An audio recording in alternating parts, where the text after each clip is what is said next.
Jam 12 malam kulihat adikku babak belur di depan rumah. Tapi 5 menit kemudian ibuku menelepon dengan suara tercekat. Nak, jangan sekali-kali kamu tolong mereka. Sebelum kita mulai lebih lanjut, yuk, tekan tombol suka, serta tombol subscribe agar tidak ketinggalan kisah menarik lainnya. Dan jangan lupa absen asal kota bapak ibu di kolom komentar. Semoga rezeki kita semua dilancarkan, kesehatan kita diberkahi, dan keluarga kita selalu harmonis dalam lindungannya. Amin. Jam di dinding menunjukkan hampir tengah malam, dan lampu teras rumahku di komplek Pinus Mas sudah kumatikan.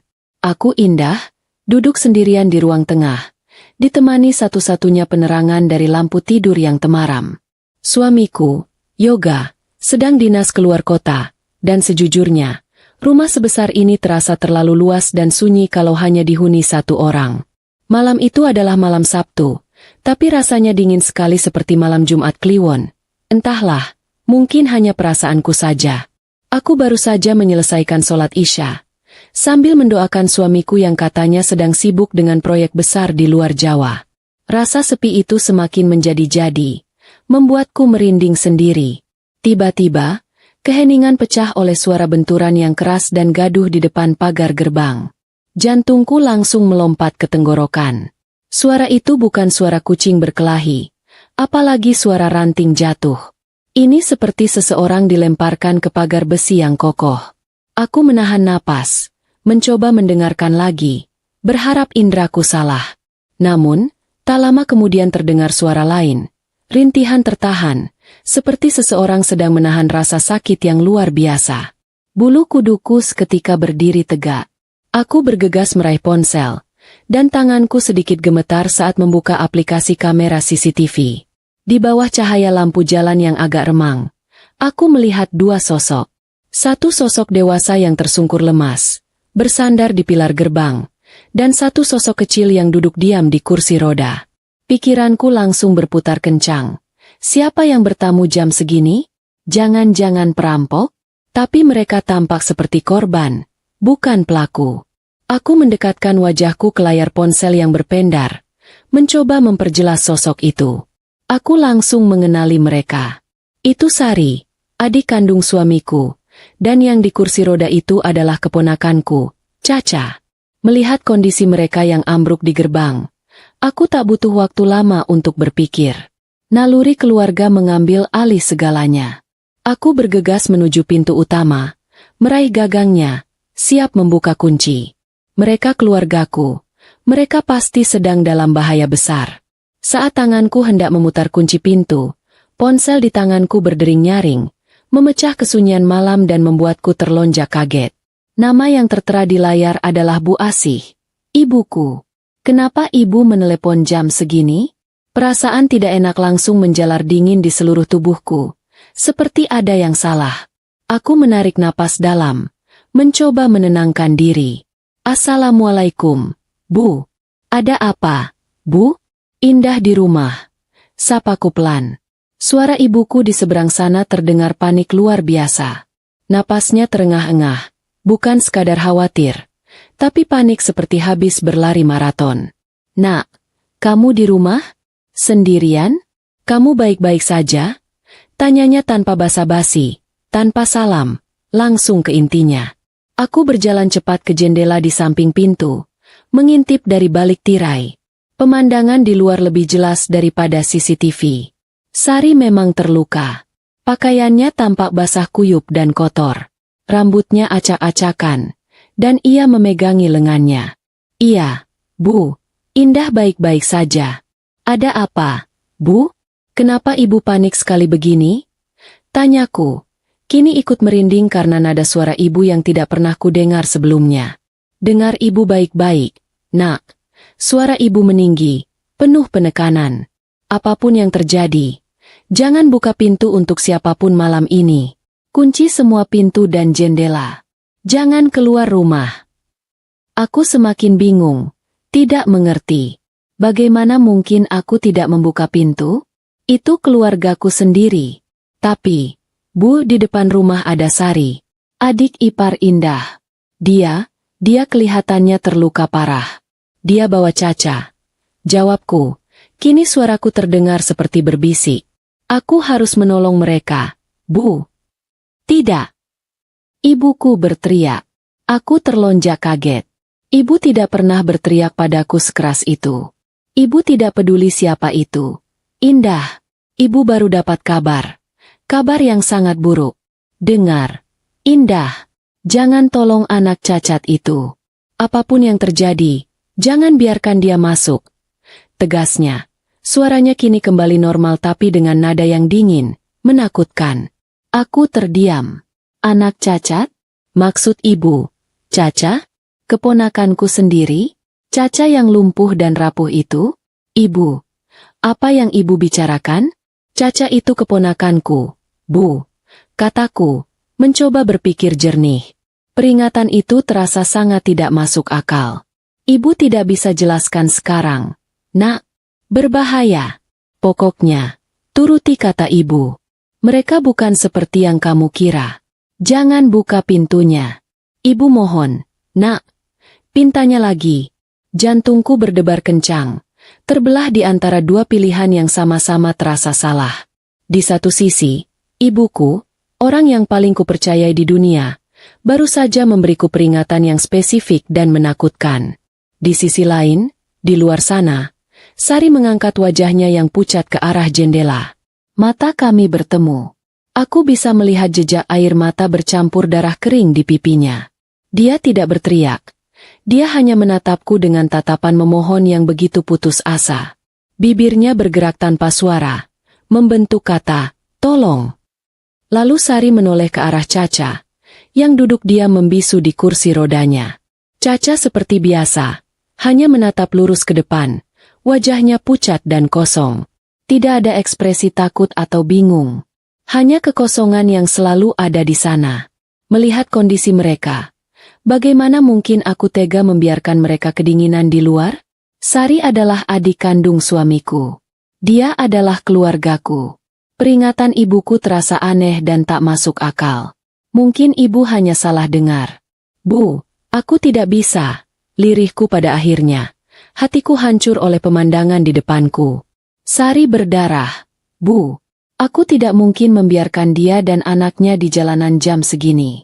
Maafkan Indah, Bu. Indah, jangan. Nah, dengar ibu. Teriak ibu Astuti. Klik. Aku menutup teleponnya. Aku tahu ibuku pasti akan sangat marah dan khawatir. Tapi aku merasa tidak punya pilihan lain. Imanku mengajarkanku untuk menolong orang yang sedang kesusahan. Apalagi ini adalah darah dagingku. Aku menarik napas panjang, memutar kunci pintu. Tanganku gemetar hebat saat membuka grendel pintu. Satu di atas dan satu di bawah. Dengan sekali tarikan napas, aku membuka pintu depan. Udara malam yang dingin langsung menerpa wajahku, membawa aroma tanah basah dan sesuatu yang lain, sesuatu yang amis. Seperti bau karat bercampur bau darah segar. Sari! Aku berlari kecil ke arah gerbang dan membukanya. Sari menatapku dengan mata terbelalak. Seolah tidak percaya aku benar-benar membukakan pintu. Ia mencoba berdiri, tapi kakinya lemas. Indah, tolong! Suaranya serak dan bergetar. Ya Tuhan, apa yang terjadi padamu? Ayo, masuk dulu. Aku segera memapahnya. Tubuhnya terasa dingin, basah, dan ia jauh lebih berat dari yang kukira, seolah seluruh tenaganya telah habis terkuras. Caca, jangan tinggalkan Caca. Pintanya sambil menunjuk ke kursi roda. Iya, kita bawa Caca masuk. Dengan susah payah, aku memapah Sari masuk ke teras, mendudukannya di kursi rotan sejenak. Aku berlari kembali ke gerbang, mendorong kursi roda Caca masuk. Roda kecilnya sedikit tersendat di keramik teras. Caca masih sama, membisu, menatap lurus. Aku merasakan sedikit keanehan di tengah situasi genting ini. Mengapa ia begitu tenang? Aku menepis pikiran itu. Ia anak berkebutuhan khusus. Wajar jika reaksinya berbeda. Aku mendorong kursi rodanya ke dalam rumah. Setelah itu, aku kembali memapah Sari, pelan-pelan. Kami berhasil masuk ke ruang tengah. Napas kami berdua terengah-engah. Aku segera mengunci pintu depan, menggeser grendelnya, dan memasang kunci pengaman tambahan. Aku menoleh ke sudut ruangan tempat Caca kini duduk di kursi rodanya. Di bawah cahaya lampu yang terang, ia masih menatap lurus, tak berkedip. Aku menelan ludah, mencoba menepis rasa takut tak beralasan itu. Ia hanya anak kecil. Fokusku kembali pada Sari, yang kini terbaring lemah di sofa panjang. Lukanya ternyata jauh lebih parah dari yang kulihat dari jendela.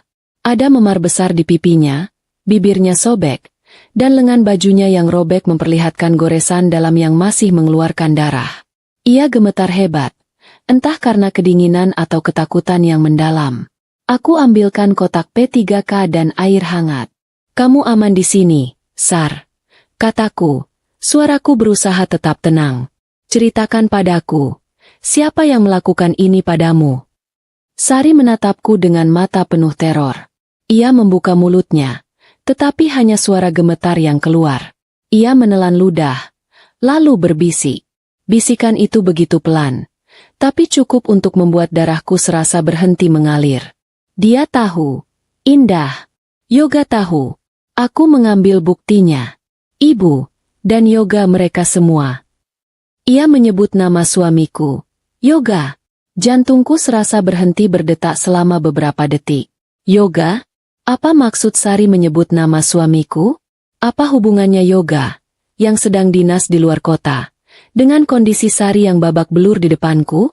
Pikiran itu begitu absurd, begitu tidak mungkin, hingga aku yakin aku salah dengar. "Apa katamu, Sar?" Aku mendekatkan telingaku, mencoba memastikan. "Kamu bilang Yoga." Sari menggeleng lemah. Matanya liar, dipenuhi ketakutan yang sangat mendalam. "Kamu tidak mengerti, mereka semua terlibat. Hendra, Bu Ratna, mereka ingin semuanya." Bu Ratna, ibu mertuaku, ibu kandung dari Sari dan Yoga. Tentu saja, itu lebih masuk akal. Hubungan Sari dengan ibu mertuaku dan suaminya, Hendra, memang tidak pernah baik. Aku sering mendengar mereka bertengkar soal uang dan warisan peninggalan almarhum bapak mertuaku. Tapi Yoga, melibatkan Yoga dalam kekerasan ini? Tidak mungkin. Sari pasti mengigau. Lukanya pasti parah.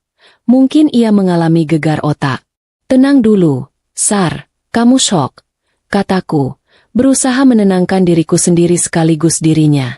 "Jangan bicara dulu. Aku ambilkan minum. Kita harus bersihkan lukamu." Sari mencengkeram lenganku. Kukunya menancap kuat di kulitku. Tapi aku tidak peduli rasa sakit itu. Matanya memohon padaku. "Jangan-jangan percaya Yoga." "Sari, cukup." Aku sedikit membentaknya. Lebih karena rasa takutku sendiri. Yoga tidak mungkin melakukan ini. Dia suamiku. Dia kakakmu. Dia sedang tidak ada di kota. Sari terlihat putus asa. Ia tahu aku tidak mempercayainya. Ia melepaskan cengkeramannya. "Air," bisiknya. Tenggorokannya tercekat. Dingin."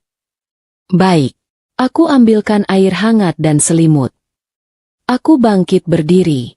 Sebelum melangkah, aku menoleh ke sudut ruangan tempat Caca duduk di kursi rodanya. Anak itu masih di sana. Diam.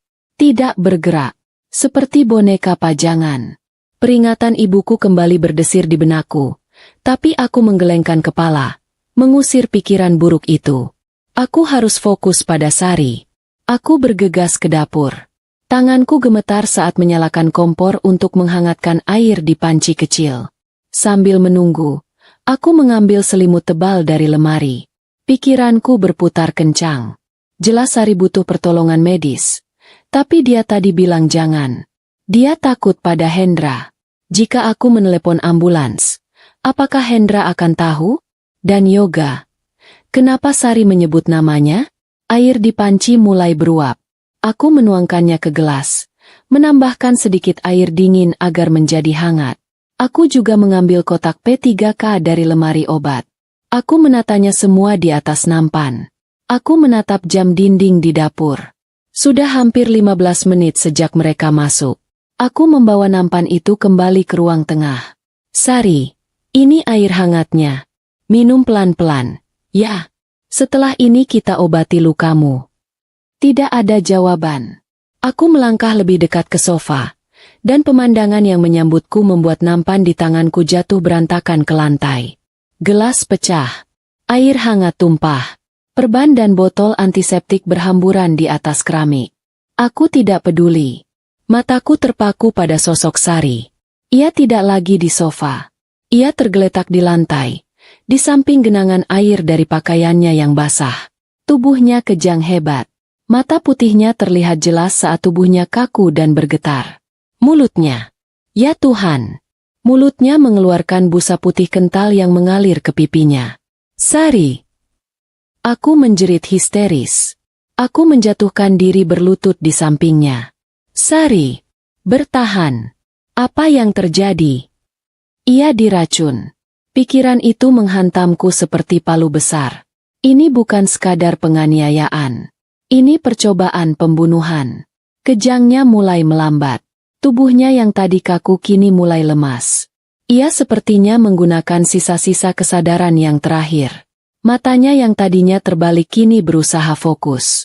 Tapi ia tidak melihatku. Ia melihat ke belakangku, ke arah sudut ruangan tempat Caca berada. Dengan sisa tenaga yang ia miliki, Sari mengangkat satu tangannya. Jari telunjuknya yang gemetar menunjuk lurus ke arah kursi roda putrinya. Ia membuka mulutnya. Suara yang keluar hanyalah desisan serak bercampur gelembung busa. Tapi aku mendengarnya. 3 kata terakhir yang akan menghantuiku selamanya. Dia bukan Caca.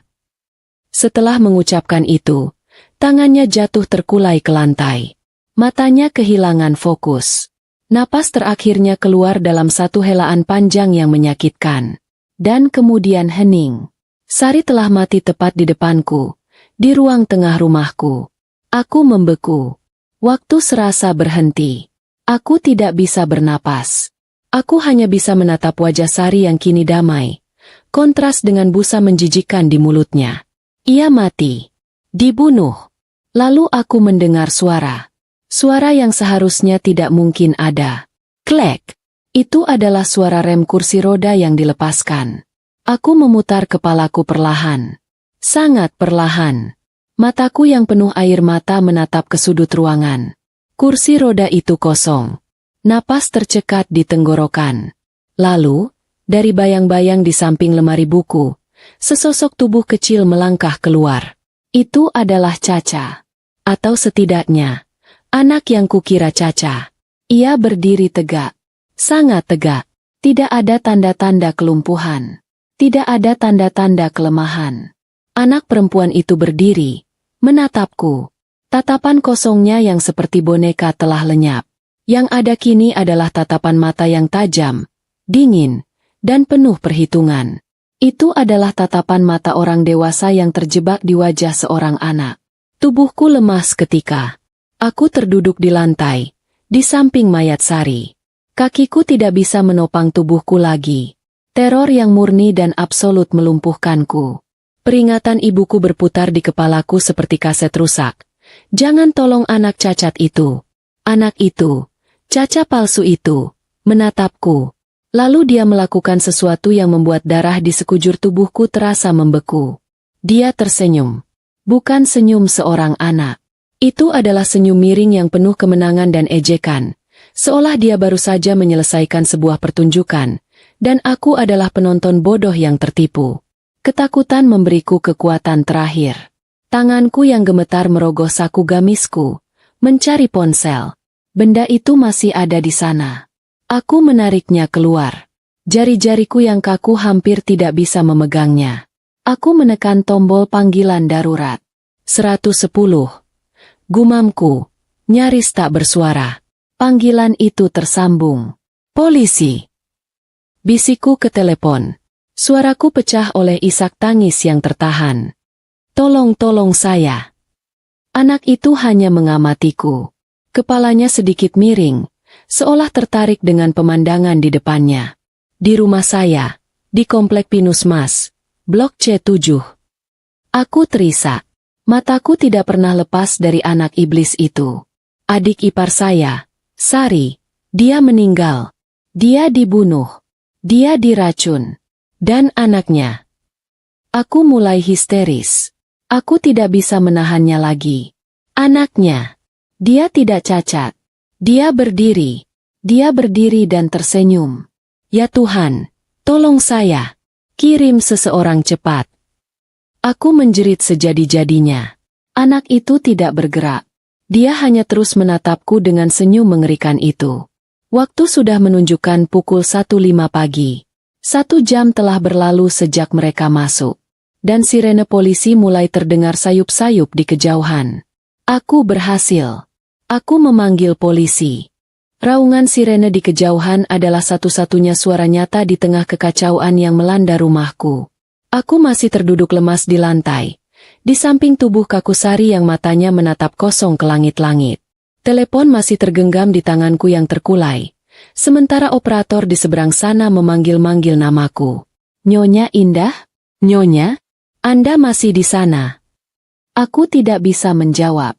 Mataku terpaku pada sosok anak kecil di seberang ruangan. Caca palsu itu masih berdiri. Senyum mengerikan di wajahnya perlahan memudar, digantikan oleh ekspresi yang kembali datar dan dingin. Anehnya, dia tidak terlihat seperti anak kecil yang baru saja menyaksikan pembunuhan ibunya. Dia lebih mirip seorang pengamat yang bosan. Saat raungan sirene terdengar semakin dekat, anak itu bergerak. Gerakannya tenang, tidak terburu-buru, bahkan bisa dibilang sangat rapi. Dia melangkah mundur, kembali ke kursi rodanya, duduk, dan dengan cekatan mengatur kakinya agar tampak lemas dan tidak bertenaga. Dia meraih selimut tipis yang tadi menutupi kakinya dan menyampirkannya kembali. Dalam hitungan detik, caca palsu itu kembali menjadi sosok yang lumpuh. Dia menundukkan kepalanya, menyembunyikan wajahnya, dan mulai gemetar. Dia berpura-pura ketakutan. Aku melihat transformasi itu dengan ngeri. Aku ingin berteriak, "Penipu! Iblis!" Tapi tidak ada suara yang keluar dari tenggorokanku. Dia adalah seorang aktor cilik yang luar biasa, dan aku adalah korban yang paling bodoh. Gedebuk! Gedebuk! Polisi! Buka pintunya!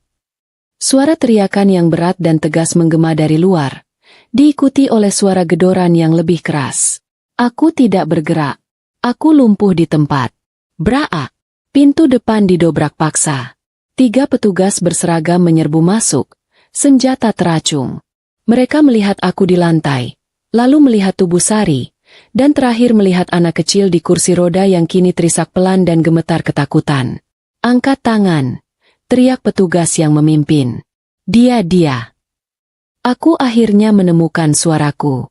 Aku mengangkat tanganku yang gemetar, menunjuk ke arah Caca. Anak itu. Dia pelakunya. Dia tidak cacat. Dia berdiri. Dia tersenyum padaku. Para petugas saling berpandangan bingung. Sulit untuk menyalahkan mereka. Bagaimana mungkin mereka mempercayai seorang wanita yang histeris dan menuduh seorang anak lumpuh yang sedang menangis sebagai pembunuh? Salah satu petugas yang lebih tua, dengan tanda nama Inspektur Haris, mendekatiku dengan hati-hati. "Nyonya, tenang. Anda aman sekarang. Apa yang terjadi?" "Dia membunuhnya," jeritku. Air mataku mengalir deras. "Sari, adik iparku, dia diracun. Dan anak itu, dia bukan Caca." Sari bilang dia bukan Caca. Dia berdiri dan tersenyum. Inspektur Haris menatapku, lalu beralih ke Caca. Anak itu kini terisak keras. Tubuhnya berguncang di kursi roda. Pemandangan sempurna dari seorang anak trauma yang baru saja melihat ibunya tewas. "Nyonya Indah, betul?" Inspektur Haris bertanya dengan suara tenang, mencoba meredakan histeriaku. "Kami tahu Anda shock berat. Tim medis sedang dalam perjalanan. Coba ceritakan pelan-pelan." "Anda tidak percaya padaku, Isaku. Dia menipu. Dia menipu kita semua. Dia bisa berjalan tadi. Dia berdiri tepat di sana." Inspektur Haris menghela napas. Dia memberi isyarat kepada dua petugas lainnya untuk memeriksa denyut nadi Sari dan mengamankan tempat kejadian. "Nyonya, kami akan menyelidiki semuanya," katanya, berjongkok di depanku. Tapi saat ini, anak itu terlihat sangat ketakutan. "Mungkin Anda salah lihat karena shock." "Aku tidak salah lihat." "Ya Allah, Nak." Sebuah suara familiar memotong perkataan Inspektur Haris. Pintu yang tadi didobrak kini terbuka dan Ibu Bu Asi menerobos masuk. Wajahnya pucat pasi. Ia pasti langsung menyusul setelah aku menutup teleponnya. Mata Bu Asi langsung tertuju pada mayat Sari di lantai. Lalu padaku yang histeris. Ia berlari, memelukku erat. "Apa yang Ibu bilang? Indah? Ya Tuhan, kamu tidak mendengarkan Ibu." Bu Asi memelukku erat. Tapi matanya menatap tajam ke arah Caca di kursi roda. Tatapannya penuh kebencian dan ketakutan. "Dia benar, Pak Polisi," kata Bu Asi dengan suara yang gemetar, namun tegas. Matanya tidak lepas dari Caca. "Anak itu dia berbahaya. Anak itu bukan cucu mereka." Inspektur Haris mengerutkan kening.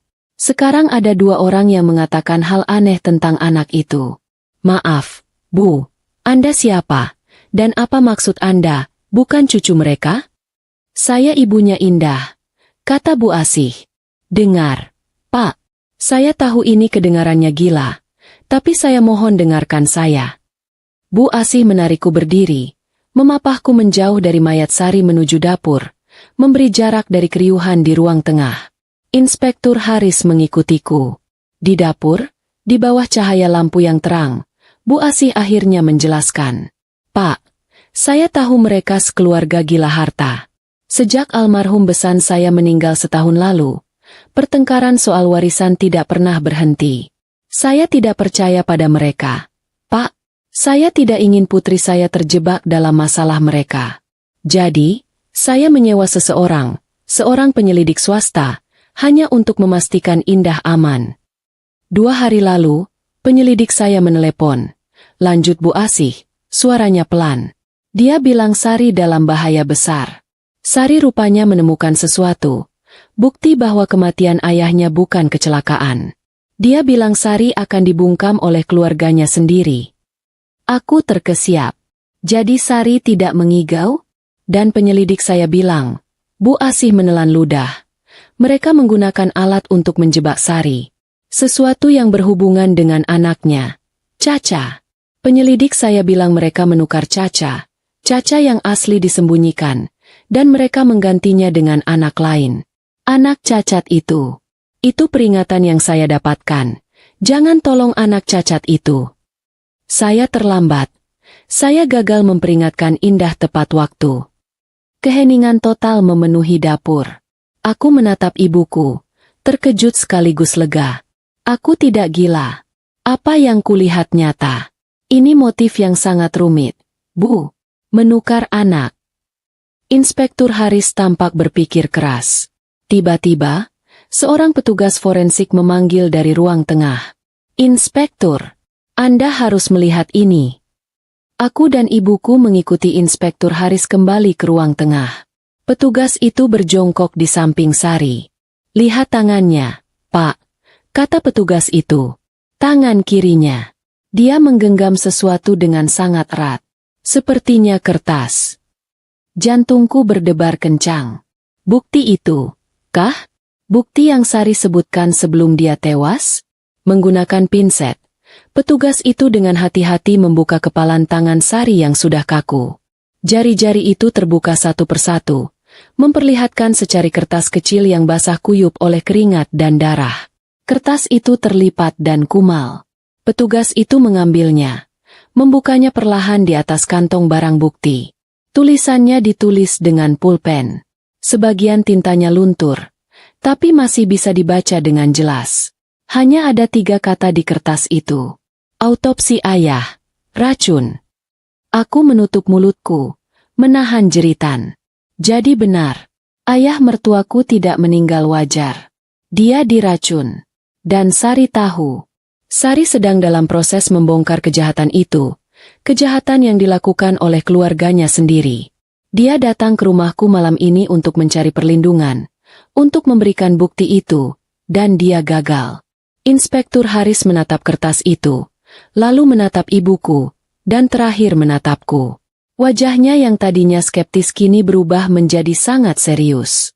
Bawa anak itu ke ambulans, perintah Inspektur Haris kepada petugasnya, menunjuk Caca yang masih terisak di kursi rodanya. Tempatkan dia di bawah pengawasan dinas sosial. Jangan biarkan siapapun menemuinya tanpa izin saya. Dia adalah saksi kunci atau tersangka. Inspektur Haris kemudian menoleh kepadaku. Nyonya Indah, saya turut berduka, tapi sepertinya malam Anda masih panjang. Kami harus membawa Anda dan ibu Anda ke kantor polisi untuk memberikan keterangan resmi. Ini bukan lagi sekadar kasus penganiayaan. Ini adalah kasus pembunuhan berencana. Aku mengangguk kaku. Aku melirik ke arah Caca yang sedang didorong keluar oleh petugas. Tepat sebelum menghilang di balik pintu, anak itu mengangkat kepalanya sejenak. Matanya bertemu denganku. Dan sekali lagi, hanya dalam sepersekian detik, aku melihatnya. Senyum iblis itu. Ruang interogasi di kantor polisi terasa dingin dan steril. Bau kopi basi bercampur dengan aroma desinfektan yang menyengat hidung. Aku duduk di kursi besi yang kaku, sementara ibuku, Bu Asih, duduk di sebelahku, menggenggam tanganku erat. Kami baru saja selesai memberikan keterangan, menceritakan ulang setiap detail dari malam mengerikan itu, mulai dari dering telepon Bu Asih hingga bisikan Sari tentang yoga, sampai pada senyum mengerikan Caca palsu. Inspektur Haris mendengarkan semuanya tanpa menyela, mencatat di buku kecilnya. Ketika aku selesai, Inspektur Haris menutup bukunya. Baik, Nyonya Indah, Ibu Asih. Keterangan ini sangat membantu, katanya dengan nada profesional.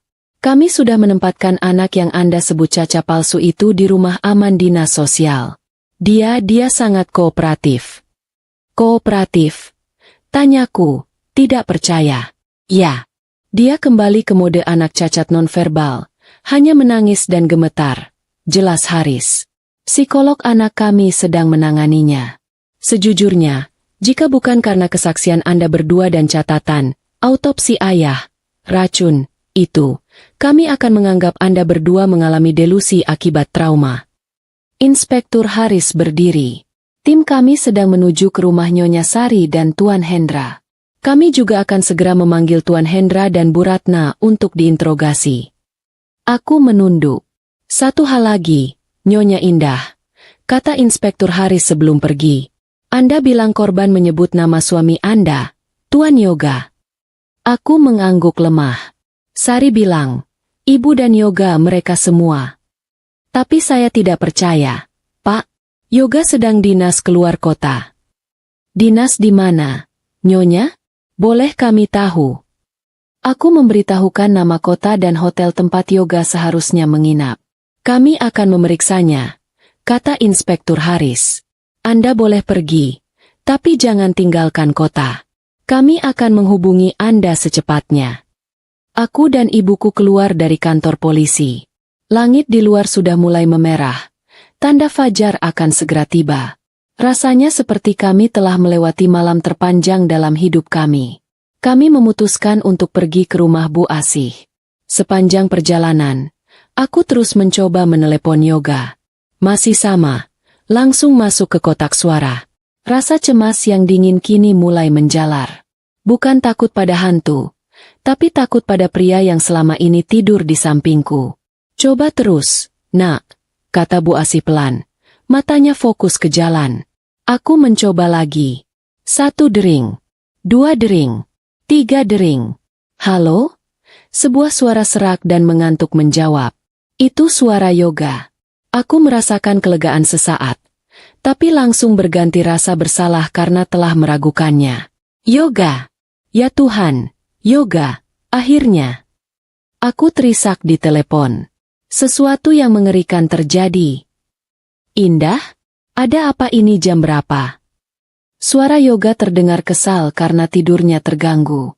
Yoga, dengarkan aku. Ini Sari. Sari, dia meninggal. Yoga, dia dibunuh. Dia datang ke rumah kita tadi malam. dia diracun, tepat di depanku. Hening. Tidak ada pekikan kaget, tidak ada tangisan, tidak ada pertanyaan panik. Hanya hening. Yoga, kamu masih di sana? Tanyaku. Firasat burukku kembali menusuk. Kamu, apa yang kamu katakan? Suara Yoga akhirnya terdengar. Dingin. Sangat dingin. Meninggal? Bagaimana bisa? Aku tidak tahu. Dia datang. Dia bilang Hendra. Tapi, kenapa kamu buka pintu untuknya? Suara Yoga tiba-tiba berubah tajam, penuh amarah. Itu bukan suara orang yang berduka. Itu suara orang yang marah karena rencananya gagal. Aku tertegun. Apa? Apa maksudmu? Dia adikmu. Yoga. Dia terluka. Sudah kubilang berkali-kali. Indah. Jangan ikut campur urusan keluargaku. Jangan berurusan dengan Sari. Dia itu pembawa masalah. Bentak Yoga di telepon. Sekarang lihat. Kamu membawanya masuk ke rumah kita. Kamu membuat masalah ini jadi urusanmu. Kalau kamu tidak menampungnya, Sari tidak akan senekat itu. Nekat apa maksudmu nekat? Yoga? Suaraku bergetar. Dia dibunuh. Adik kandungmu dibunuh. Itu urusannya dengan Hendra dan dengan ibu. Seharusnya kamu tidak ada di sana. Seharusnya kamu diam saja. Kenapa kamu harus jadi pahlawan? Teriak Yoga. Yoga. Aku tidak bisa bernapas. Sari, dia menyebut namamu. Dia bilang kamu terlibat. Hening lagi. Kali ini lebih lama. Dia mengigau, kata Yoga. Suaranya kembali tenang. Tapi ketenangan itu lebih mengerikan. Dia stres. Dia tidak tahu apa yang dia katakan. Dengar. Indah. Aku akan segera pulang. Pesawat pertama. Jangan bicara dengan siapapun lagi. Terutama polisi. Bilang saja kamu tidak tahu apa-apa. Mengerti? Ini demi kebaikanmu. Klik. Telepon ditutup. Aku menatap layar ponselku. Kosong. Air mataku sudah kering. Yang tersisa hanyalah rasa dingin yang membekukan. Sari benar. Ibuku benar. Suamiku adalah monster. Dia menutup teleponnya. Bu, bisikku. Dia marah padaku. Dia menyalahkanku karena Sari meninggal. Bu Asih tidak berkata apa-apa. Dia hanya memutar mobilnya. Kita mau kemana, Bu? Ini bukan jalan ke rumah ibu. Kita ke rumah Sari, kata Bu Asih tegas. Apa? Tapi polisi. Polisi sedang menuju ke sana, tapi mereka tidak tahu apa yang harus dicari. Kita tahu, ujar Bu Asih. Sari bilang dia mengambil bukti. Bukti itu pasti tidak dia bawa ke rumahmu. Terlalu berisiko. Dia pasti menyembunyikannya di rumahnya. Kita harus menemukannya sebelum Hendra atau Yoga menghancurkannya. Aku mengangguk. Rasa takutku telah berubah menjadi sesuatu yang lain. Kemarahan dan tekad. Aku tidak akan membiarkan mereka menang. Kami tiba di kompleks perumahan Sari. Suasananya sepi. Belum ada mobil polisi. Aku memiliki kunci rumah Sari, yang diberikannya setahun lalu untuk berjaga-jaga. Kami masuk. Rumah yang gelap dan senyap itu mengejutkan kami. Rumah itu berantakan. Laci-laci terbuka, bantal sofa tersobek, isi lemari tumpah ke lantai. Seseorang telah menggeledah tempat ini. Pasti Hendra. Dia panik. Bisikku. Dia mencari bukti yang sama. Kita terlambat, Bu. Belum tentu, kata Bu Asih. Hendra itu panik. Dia mencari di tempat yang jelas. Sari lebih pintar dari itu. Pikirkan, Indah. Di mana Sari akan menyembunyikan sesuatu yang paling berharga? Aku melihat sekeliling. Mataku tertuju pada kamar Caca. Kamar itu penuh dengan mainan dan boneka. Tapi ada satu lukisan besar di dinding. Lukisan pelangi yang dibuat Caca sebelum dia sakit. Aku mendekati lukisan itu. Bingkainya sedikit miring. Aku menggeser lukisan itu. Di baliknya, tertanam di dinding, sebuah brankas digital kecil. Ya Tuhan, Bu, lihat. Apa kodenya? Aku mencoba tanggal lahir Sari. Gagal. Tanggal lahir Hendra. Gagal.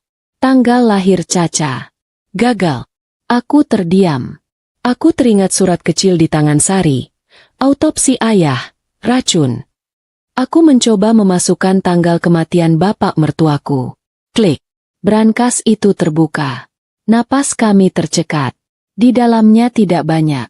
Beberapa lembar dokumen. Dan sebuah perekam suara digital kecil. Tanganku gemetar saat mengambil perekam itu. Aku menekan tombol play. Terdengar suara statis sejenak. Lalu suara yang sangat kukenal. Suara Bu Ratna, ibu mertuaku. Hendra, pastikan dia tidak bisa bicara. Anak itu adalah jaminan kita. Kalau perlu, buat dia benar-benar cacat. Lalu suara Hendra. Sari mulai curiga. Bu. Dia terus bertanya soal kematian ayah. Dia bilang dia akan menyewa orang untuk membongkar makam ayah. Dan kemudian, suara yang membuat duniaku runtuh selamanya. Suara suamiku. Yoga. Tenang saja, Bu. Hendra. Aku sudah atur. Kalau Sari macam-macam. Hendra. Kamu urus dia. Dan soal Indah. Dia terlalu polos. Dia tidak akan curiga apa-apa. Setelah bagian Sari hangus karena cacat-cacat. Dan kita mendapatkan warisannya. Aku akan menceraikan Indah. Dia tidak akan dapat apa-apa. Semuanya akan jadi milik kita. Aku menjatuhkan perekam suara itu. Kakiku tidak kuat lagi menopang. Aku jatuh berlutut di lantai kamar Caca yang dingin. Suamiku. Suamiku telah merencanakan ini semua. Kematian adiknya. Kehancuran istrinya. Sari tidak datang untuk mencari perlindungan. Dia datang untuk memperingatkanku. Dan aku telah mengabaikannya. Bangun, nak. Suara Bu Asih terdengar tegas. Menarikku kembali dari jurang keputusasaan. Bangun. Kita tidak punya waktu untuk hancur. Bukan sekarang. Kamu dengar itu? Mereka tidak akan berhenti pada Sari. Kamu adalah sasaran berikutnya. Api kecil mulai menyala di dalam diriku. Menggantikan rasa dingin yang tadi membekukanku. Kemarahan. Kemarahan yang murni dan panas pada Yoga. Pada ibu mertua. Pada Hendra. Mereka telah membunuh Sari. Mereka berencana menghancurkanku. Ibu benar. Bisikku. Suaraku serak. Tapi kini ada nada baja di dalamnya. Aku mengambil perekam suara itu dari lantai. Menggenggamnya erat. Mereka tidak akan menang. Aku tidak akan membiarkan mereka menang. Aku memeluk Bu Asih erat. Masih berlutut di lantai kamar Caca palsu. Perekam suara itu terasa dingin di telapak tanganku. Tapi isinya membakar jiwaku. Suamiku, Yoga, adalah seorang pembunuh berdarah dingin. Rencana perceraian, warisan, dan bahkan kemungkinan aku menjadi target berikutnya. Semua tertuang jelas dalam suara tenang Yoga di rekaman itu. Sudah cukup. Nak, kita harus pergi. Bisik Bu Asih. Memapahku berdiri. Sekarang, kita harus kembali ke Inspektur Haris. Aku mengangguk kaku. Kami segera meninggalkan rumah Sari, menguncinya kembali seolah tidak pernah terjadi apa-apa. Membawa kotak kecil berisi perekam dan dokumen sebagai harta yang lebih berharga dari seluruh uang di dunia. Sepanjang perjalanan kembali ke kantor polisi, aku terdiam. Pikiran keruhku bekerja keras. Setiap keanehan sikap Yoga selama setahun terakhir, caranya menghindari pembicaraan soal warisan, caranya yang tiba-tiba menjadi sangat sibuk dengan dinas luar kota, kini menjadi masuk akal. Itu semua adalah bagian dari rencana besar yang keji.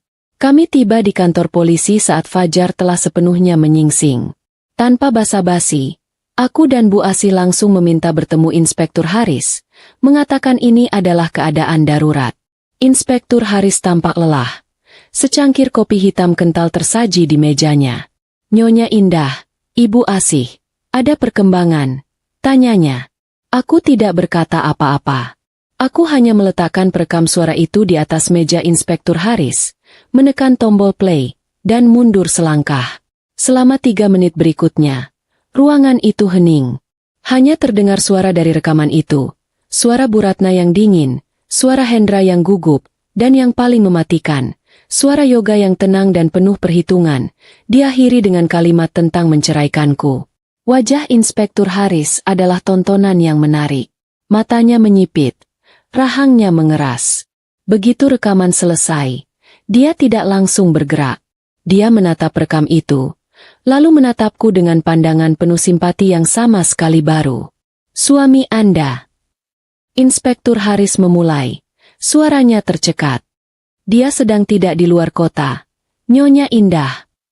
Jantungku mencelos. Aku tahu, tapi mendengarnya dari orang lain tetap menyakitkan. Apa maksud Bapak? Tim saya sudah memeriksa hotel yang Anda sebutkan. Jelas Inspektur Haris. Tuan Yoga memang memesan kamar, tapi dia check out 2 hari yang lalu, tepat sehari sebelum Sari dibunuh. Kami melacak sinyal ponselnya. Dia ada di kota ini. Dia bersembunyi.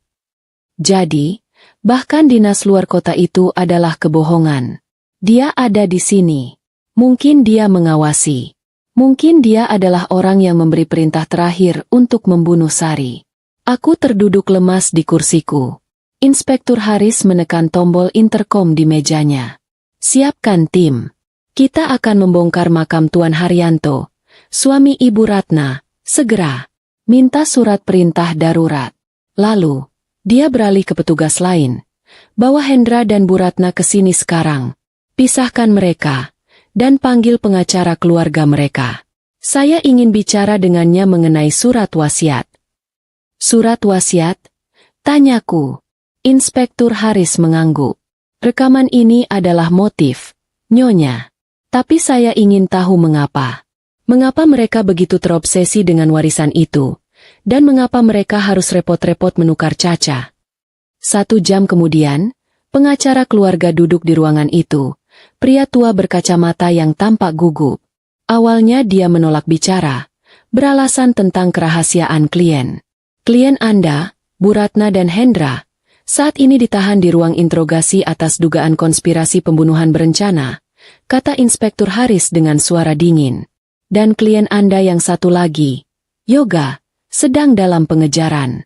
Jadi, Tuan Pengacara, saya sarankan Anda bekerja sama. Jelaskan pada kami tentang surat wasiat itu. Pria itu menelan ludah. Akhirnya, dia mengangguk. Dia mengeluarkan salinan dokumen. Ini sangat tidak biasa, Pak, katanya. Almarhum kakek Sari dan Yoga, Tuan Besar, sangat eksentrik. Beliau melompat 1 generasi.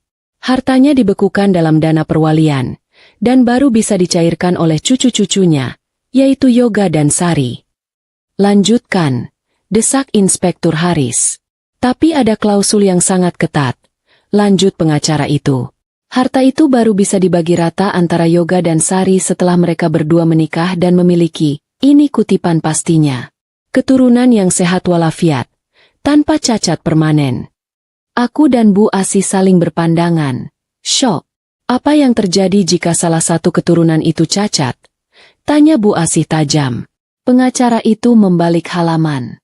Di sini tertulis, jika salah satu cucu, baik Yoga atau Sari, memiliki keturunan yang terbukti secara medis menderita cacat fisik atau mental permanen, maka seluruh hak waris dari garis keturunan tersebut dinyatakan hangus. Hangus kemana? Tanya Inspektur Haris. Seluruh bagian yang hangus, kata pengacara itu, akan dialihkan sepenuhnya ke garis keturunan cucu lain yang memenuhi syarat. Aku menutup mulutku. Aku akhirnya mengerti segalanya. Ini adalah rencana yang sempurna dan keji. Sari memiliki Caca yang cacat. Yoga memiliki anak yang sehat. Jika Caca cacat, seluruh bagian warisan Sari, yang jumlahnya triliunan, akan hangus dan otomatis jatuh ke tangan Yoga. Itulah mengapa mereka menukar Caca, bisikku ngeri. Mereka menculik Caca yang asli, yang sehat, dan menggantinya dengan Caca palsu yang mereka latih untuk pura-pura lumpuh. Agar secara hukum, hak Sari hangus. Dan Sari mengetahuinya. Tambah Bu Asih. Dia juga tahu ayahnya diracun. Mungkin karena ayahnya berniat membongkar rencana ini. Sari mengumpulkan bukti, dan karena itulah mereka membunuhnya. Ruangan itu hening. Kejahatan itu begitu dingin, begitu terencana, melibatkan 4 generasi dalam satu keluarga. Telepon di meja Inspektur Haris berdering. Dia mengangkatnya. Ya, baik, saya mengerti. Bawa sampelnya ke lab segera. Dia menutup telepon. Tim saya sudah selesai membongkar makam ayah mertua Anda, kata Haris, menatapku. Mereka menemukan tanda-tanda yang jelas. Hasil lab akan keluar besok, tapi mereka yakin positif keracunan arsenik dosis tinggi. Inspektur Haris berdiri. Nyonya Indah, kita sudah punya motifnya. Kita punya bukti konspirasi. Sekarang, kita hanya perlu menemukan 2 hal. Apa itu, Pak? Tanyaku. Menemukan di mana suami Anda bersembunyi, kata Inspektur Haris. Dan yang lebih penting, menemukan di mana Caca yang asli disekap. 3 hari berlalu dalam kabut yang menyesakkan. Pemakaman Sari akan dilangsungkan hari ini. Berita kematiannya menyebar sebagai kecelakaan tragis di rumahku, karena polisi sengaja menahan informasi tentang racun untuk kepentingan penyelidikan. Bu Ratna dan Hendra, setelah diinterogasi berjam-jam, terpaksa dilepaskan karena kurangnya bukti langsung yang mengaitkan mereka dengan pembunuhan. Rekaman suaraku membuktikan konspirasi penipuan warisan. Tapi pengacara mereka berdalih itu adalah percakapan hipotetis. Aku tahu mereka berbohong, dan Inspektur Haris juga tahu. Mereka pasti merasa di atas angin sekarang, kata Bu Asi getir. Kami sedang bersiap-siap di rumah ibu. Aku mengenakan gamis hitam dan jilbab panjang. Wajahku pucat tanpa riasan. Mereka pikir mereka lolos, kataku pelan. Mataku yang sembab kini memancarkan tekad yang dingin. Mereka belum lolos. Mereka akan datang ke pemakaman. Mereka akan bermain peran. Dan Yoga, dia juga pasti akan muncul. Apa rencanamu, Nak? Aku akan bermain bersama mereka. Jawabku. Aku akan menjadi istri yang berduka, yang bingung, yang ketakutan. Biarkan mereka mengira aku adalah pion lemah yang bisa mereka kendalikan. Aku sudah berbicara dengan Inspektur Haris. Mereka akan mengawasiku dari jauh. Mereka ingin para antagonis ini bergerak. Mereka ingin mereka membuat kesalahan. Rumah duka itu penuh sesak. Aroma bunga lili dan melati bercampur dengan duka yang pura-pura. Aku masuk, dipapah oleh ibuku. Di sudut ruangan, aku melihat mereka.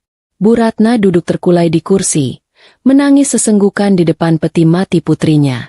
Dia mengenakan pakaian serba hitam yang mahal. Di sebelahnya, Hendra berdiri kaku, menerima ucapan bela sungkawa dengan tatapan kosong. Aku merasakan gelombang mual melihat sandiwara itu. Bu Ratna menangisi anak yang dia korbankan. Hendra berduka untuk istri yang dia bunuh. Lalu, pintu di depan terbuka dan Yoga masuk. Dia tampak kacau.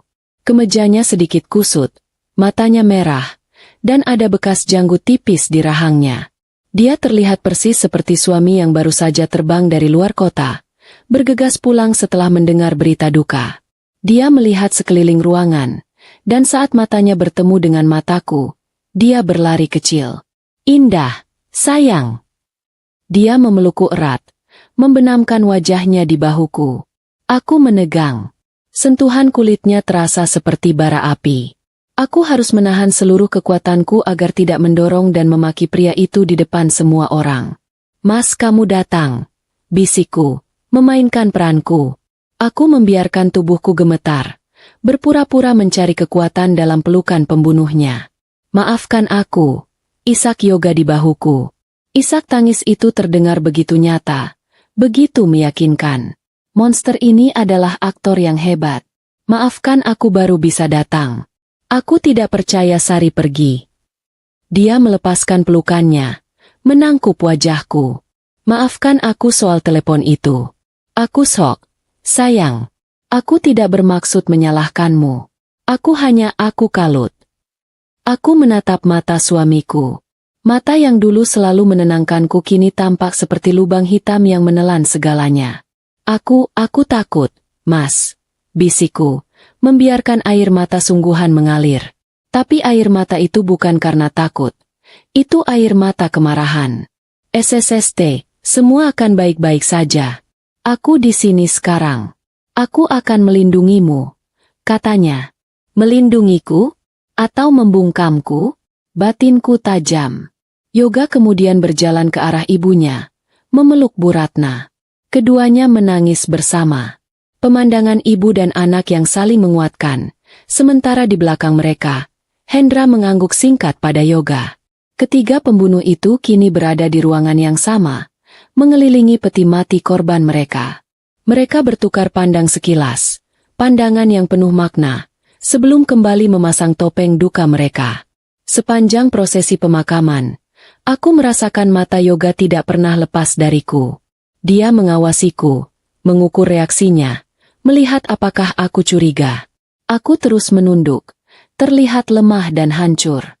Malam itu, setelah semua pelayat pulang, kami kembali ke rumah Bu Ratna untuk tahlilan singkat.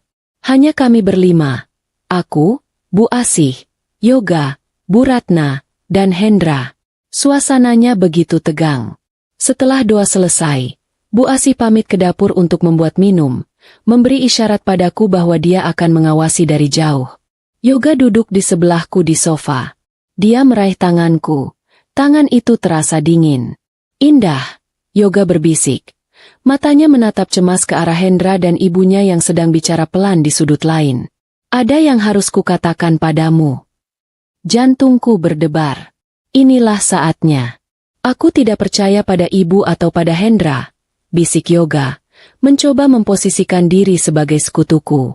Aku tahu mereka bertengkar hebat dengan Sari soal warisan. Aku takut mereka terlibat dalam hal ini.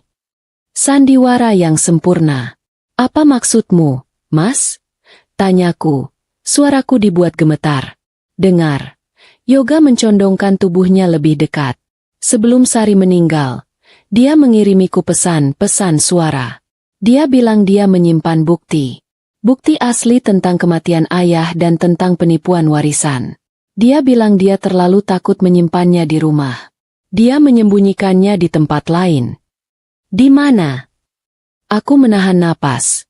Tahu persis dia sedang berbohong. Di gudang tua keluarga kita. Tempat kita biasa bermain waktu kecil. Kata Yoga, berbohong dengan tenang. Dia bilang dia tidak percaya pada siapapun kecuali aku. Indah, kita harus ke sana malam ini. Kita harus mengambil bukti itu sebelum Hendra atau ibu menemukannya dan menghancurkannya. Ini satu-satunya cara kita bisa mendapatkan keadilan untuk Sari. Inilah jebakannya. Dia menggunakan nama Sari dan keadilan untuk memancingku ke lokasi terpencil. Gudang tua itu terletak jauh di luar kota, terisolasi. Tempat yang sempurna untuk sebuah kecelakaan. Yoga mengira aku masih istrinya yang polos dan penurut. Dia tidak tahu aku telah mendengar rekaman itu. Aku menatap mata Yoga. Aku melihat keserakahan dan kebohongan di baliknya. Aku mengangguk pelan, berpura-pura menghapus air mata. Kamu benar, Mas, kataku. Kita harus melakukannya. Demi Sari.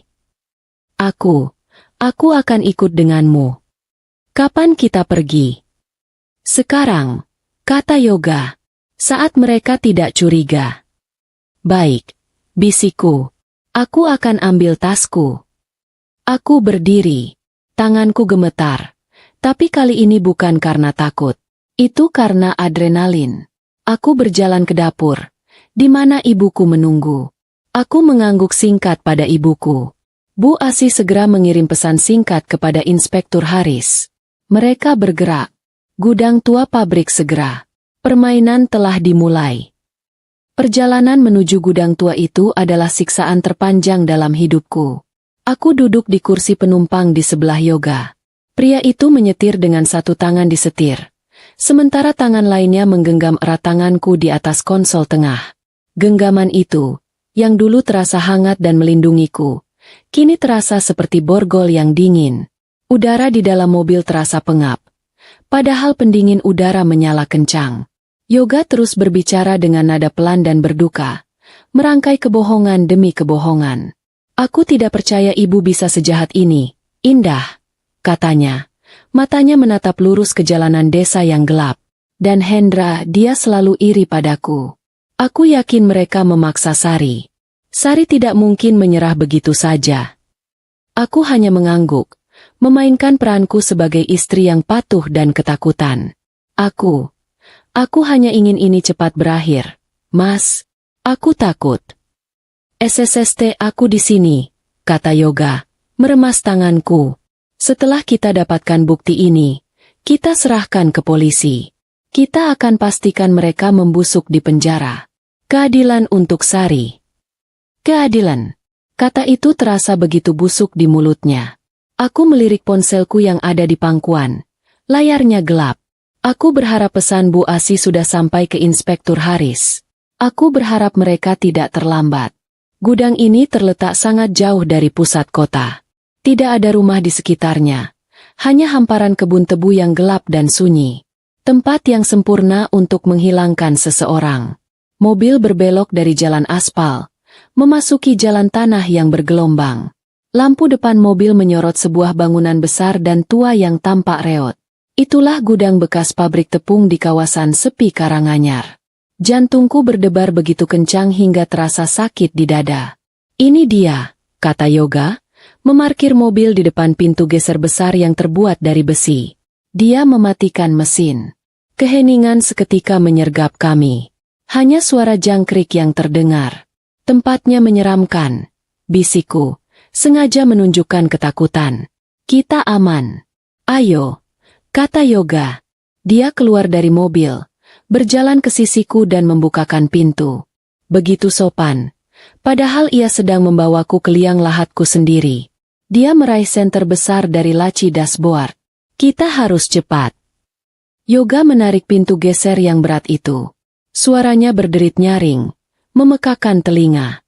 Bagian dalamnya gelap gulita dan berbau apek, bau debu, kayu lapuk, dan kotoran tikus. Sinar senter Yoga menari-nari di dalam, menampakkan tumpukan perabotan tua yang ditutupi kain putih. Sari bilang dia menyembunyikannya di dekat ruang kerja kakek dulu. Gumam Yoga, melangkah masuk. Aku mengikutinya. Setiap langkah terasa berat. Lantai kayu di bawah kakiku berderit. Aku terus menahan napas, mendengarkan. Apakah ada suara mobil lain di luar? Di mana polisi? Harapan tipis yang tadi ku genggam erat kini mulai goyah. Kami sampai di sudut gudang, tempat sebuah meja kerja tua yang penuh sarang laba-laba berdiri. Yoga mulai menggeser laci-laci. Pasti di sekitar sini, gumamnya. Lebih kepada dirinya sendiri. Aku berdiri di belakangnya. Gemetar. Aku harus mengulur waktu. Mas, aku takut. Aku ingin pulang saja. Kita bisa kembali besok pagi. Sebentar lagi. Sayang. Sebentar lagi. Kata Yoga tanpa menoleh. Dia berjongkok. Menyinari bagian bawah meja. Ah, ini dia. Yoga menarik sebuah kotak kaleng kecil yang sudah berkarat. Kotak biskuit tua. Dia meletakkannya di atas meja, meniup debunya. Ini pasti, katanya. Matanya berbinar. Dia membuka tutup kaleng itu. Aku menahan napas. Isinya kosong. Hanya ada beberapa kancing tua dan selembar kertas yang sudah menguning. Kosong. Yoga terdiam. Dia menatap isi kaleng itu sesaat. Aku melihat kebingungan di wajahnya. Apakah dia juga ditipu? Lalu, Yoga perlahan berdiri. Dia membalikkan badannya menghadapku. Sinar senter kini menyorot wajahku, menyilaukanku. Dan aku melihatnya. Topeng itu telah lepas. Wajah suamiku yang penuh duka dan cinta kini hilang, digantikan oleh ekspresi dingin dan datar yang membuatku mual. Di mana rekamannya? Indah? Tanya Yoga. Suaranya tidak lagi lembut. Suara itu adalah suara yang kudengar dari perekam di rumah Sari. Dingin, kejam, dan penuh perhitungan. Rekaman? Rekaman apa? Mas?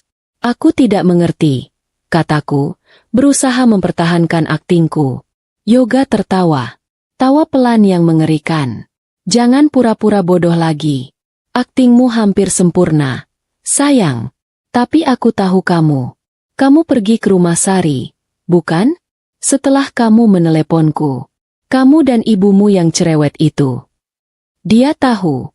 Dia tahu segalanya. Sari itu bodoh. lanjut Yoga, melangkah mendekat. Aku refleks melangkah mundur, menabrak tumpukan karung Goni. Dia pikir dia pintar menyimpan bukti di brankas di kamar anaknya. Sangat mudah ditebak. Tapi dia lebih bodoh lagi karena lari ke rumahmu. Jadi kamu yang menyuruh Hendra? Aku terisak. Hendra hanya pion, sama sepertimu, kata Yoga, kini berdiri sangat dekat. Dia yang melakukan pekerjaan kotor. Aku yang berpikir. Dan kamu adalah hal terakhir yang menghalangi jalanku. Sari sudah beres. Ibu dan Hendra akan segera menyusul. Mereka terlalu banyak bicara. Aku ingin semuanya. Aku sendirian. Aku mengangkat senter itu, memegangnya seperti senjata. Sekarang, berikan rekamannya, desis Yoga. Atau kamu akan berakhir seperti Sari. Kecelakaan di gudang tua. Sangat tragis. Aku gemetar hebat. Polisi tidak datang. Aku sendirian. Aku tidak membawanya, teriakku. Ada di polisi. Aku sudah serahkan. Bohong. Yoga membentak. Polisi tidak punya cukup bukti untuk menahanku. Aku tahu rekaman itu satu-satunya. Dan kamu membawanya. Berikan padaku. Dia menerjangku. Aku menjerit, menghindar ke samping. Tidak. Tiba-tiba, dari balik tumpukan perabotan yang tertutup kain, sesosok bayangan lain melompat keluar. Bukan polisi. Itu Hendra. Hendra menerjang Yoga. Bukan aku. Dia tampak kalap. Matanya merah dan liar. Kamu pembohong, teriak Hendra. Kamu bilang kita akan bagi rata. Kamu bilang kamu akan urus Indah. Kamu berencana menyingkirkanku juga, kan? Yoga terkejut. Dia tidak menyangka Hendra akan ada di sini. Dia tersungkur ke lantai. Hendra, bodoh. Apa yang kamu lakukan? Aku mendengar semuanya.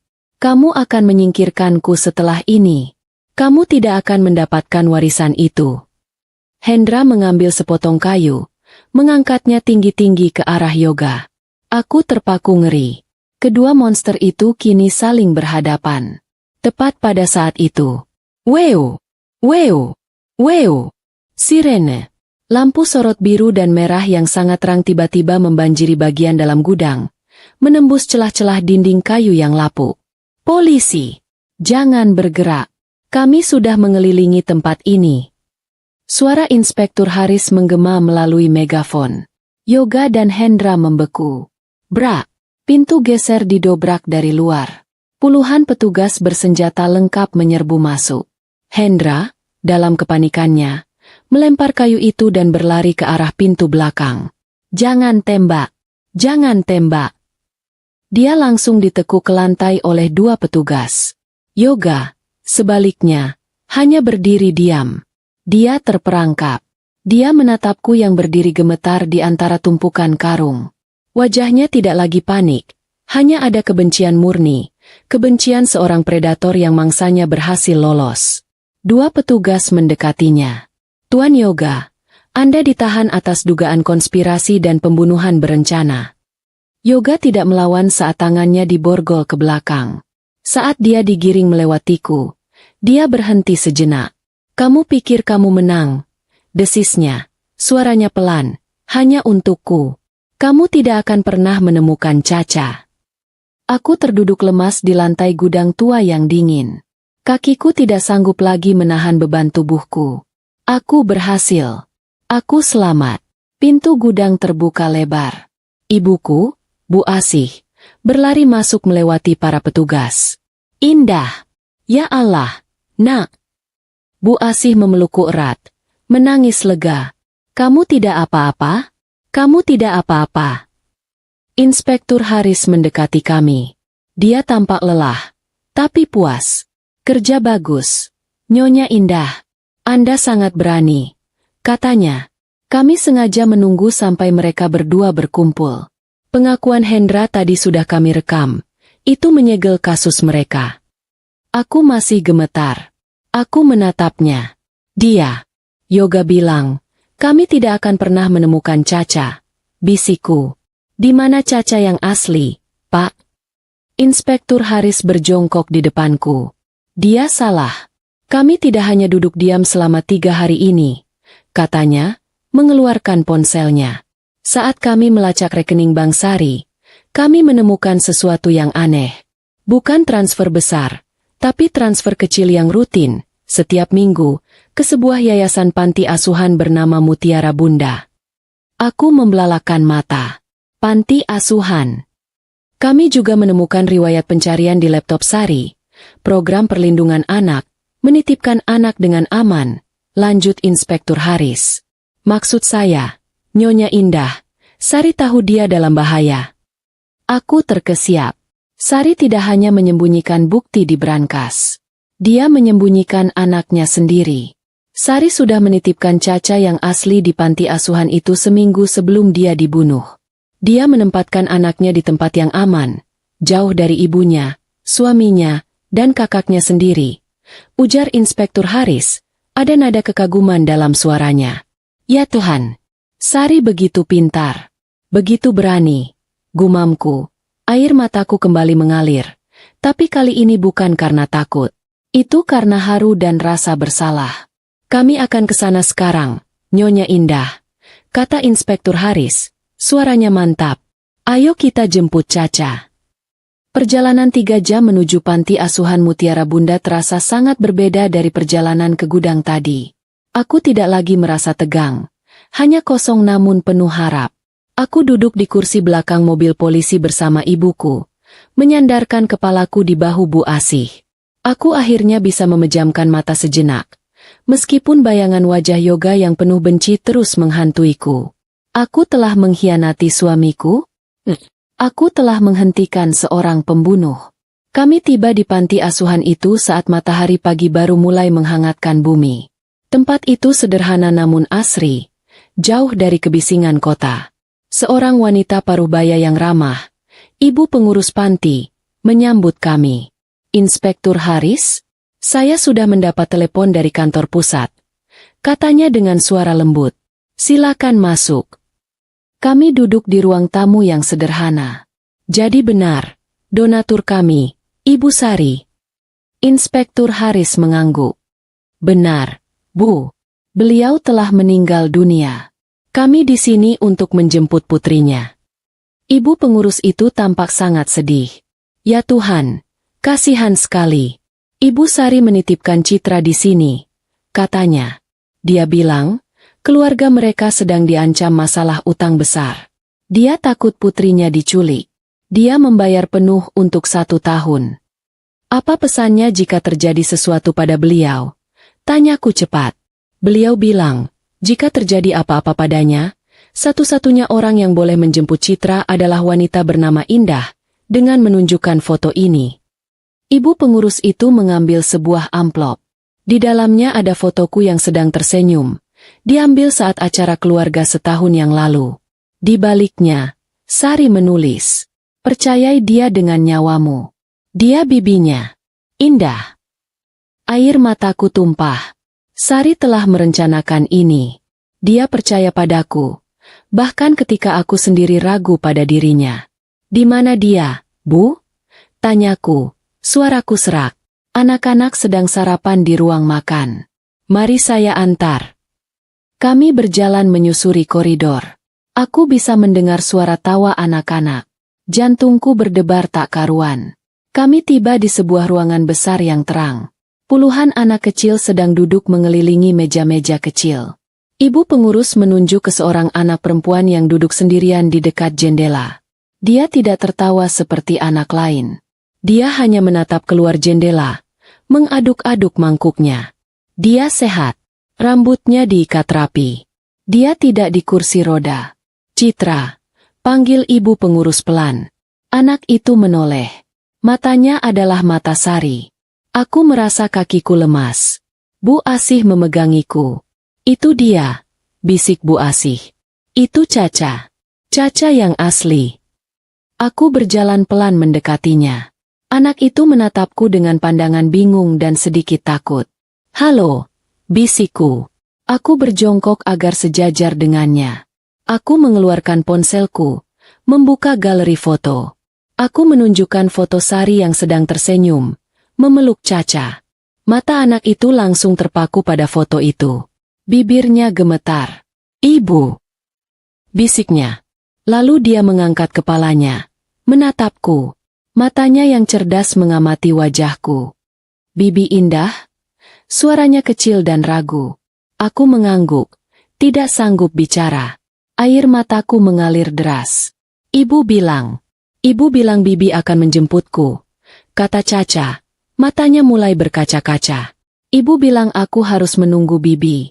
Ibu mana?" Aku tidak bisa menahannya lagi. Aku menarik Caca ke dalam pelukanku, memeluknya erat, seolah tidak akan pernah melepaskannya. Caca, yang mungkin sudah menahan rindunya selama berminggu-minggu, akhirnya menangis. Dia menangis terseduh-seduh di bahuku. "Ibu sayang sekali sama kamu, Nak. Isaku, Ibu adalah pahlawan. Dia menyelamatkanmu." Kepingan teka-teki terakhir telah ditemukan. Anak yang menjadi alasan semua kejahatan ini akhirnya aman. Setelah Caca yang asli tenang, aku menggendongnya keluar. Perjalanan kembali ke kota terasa berbeda. Caca tertidur di pangkuanku, lelah setelah menangis. Aku menatap wajah damai keponakanku. Aku bersumpah akan melindungi anak ini dengan nyawaku. Inspektur Haris mengantar kami ke rumah Bu Asih dengan pengawalan polisi. "Nyonya Indah, Anda dan Caca akan kami jaga," kata Haris. "Kasus ini belum selesai. Kami masih harus mengurus Bu Ratna." "Apa yang akan terjadi padanya, Pak?" tanyaku. Yoga dan Hendra sudah mengaku. Mereka saling menyalahkan. Tapi kami masih kekurangan bukti langsung yang mengikat Bu Ratna pada perintah pembunuhan itu, jawab Inspektur Haris. "Kami punya konspirasi penipuan warisan. Tapi untuk pembunuhan, kami perlu satu hal lagi." Aku berpikir sejenak. Anak itu Caca palsu, kataku. Dia melihat semuanya, kan? Dia ada di sana.